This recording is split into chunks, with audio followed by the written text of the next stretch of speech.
Since the start of the war in Ukraine in February 2022, the conflict has been heavily militarized, and the balance of power has shifted significantly due to the introduction of advanced Western weapons. This begs the question: how has the presence of Western weapons changed the war in Ukraine? In today's video, we will explore the impact of Western weapons on the war in Ukraine. Hello, and welcome to Prime Time TV. Before we begin, please subscribe to the channel and click the notification bell to receive more amazing content. Now, let's get started with the video. As Russia's invasion of Ukraine goes into its second year, the West keeps sending more and more weapons. Ironically, this is exactly the kind of close cooperation between Ukraine and NATO countries that Russian President Vladimir Putin wanted to avoid. The list of weapons going to Ukraine is long and growing.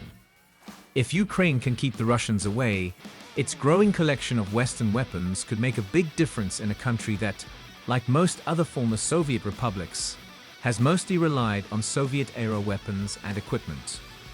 So, what is it that the US has been giving Ukraine, and why?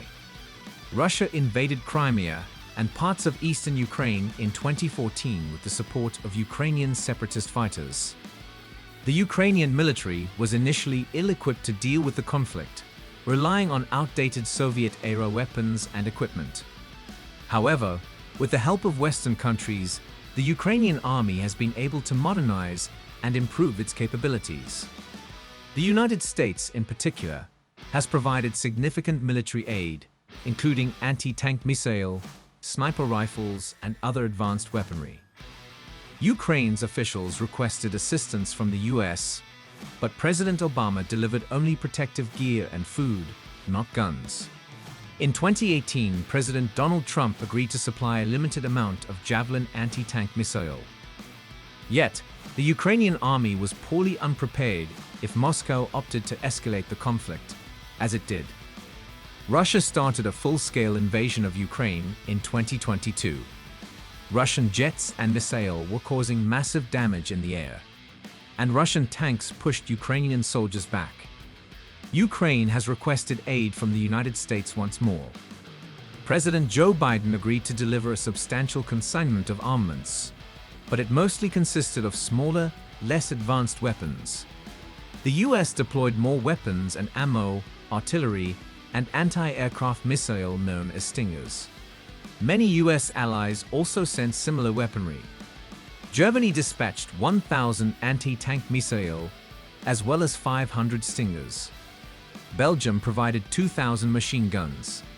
Yet, no advanced battle tanks or fighter jets were supplied. How Ukraine held its ground.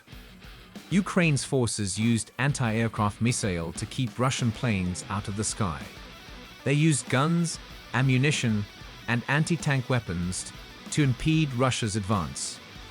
Although the Ukrainians effectively employed these weapons, the US hesitated to lend them more advanced technology.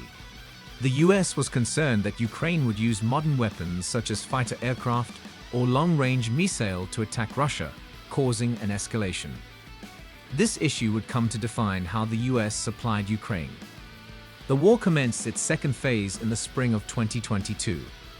Russia and Ukraine's soldiers stopped moving, and instead began hammering one another with artillery. Russia was shooting 60,000 rounds daily, while Ukraine only managed roughly 6,000. And it was rapidly running out. But the US was still hesitant to broaden its support. The US sends HIMARS to Ukraine. Finally, in January 2023, the United Kingdom and the United States agreed to send their advanced tanks, forcing Germany and other allies to send their strongest battle tanks in response.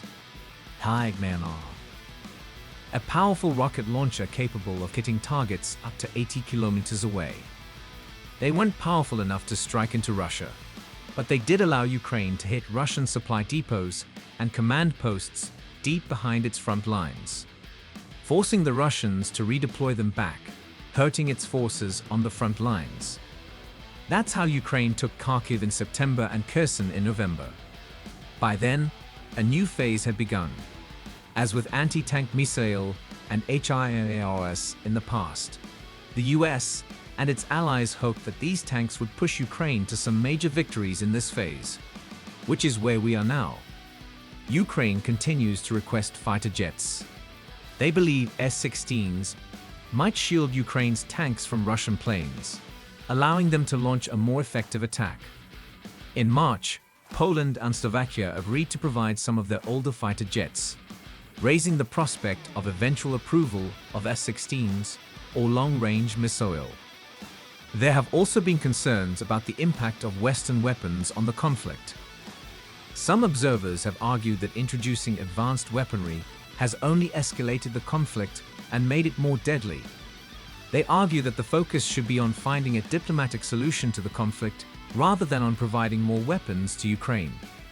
Western weapons have transformed the war in Ukraine, providing the Ukrainian military with new capabilities and tactics.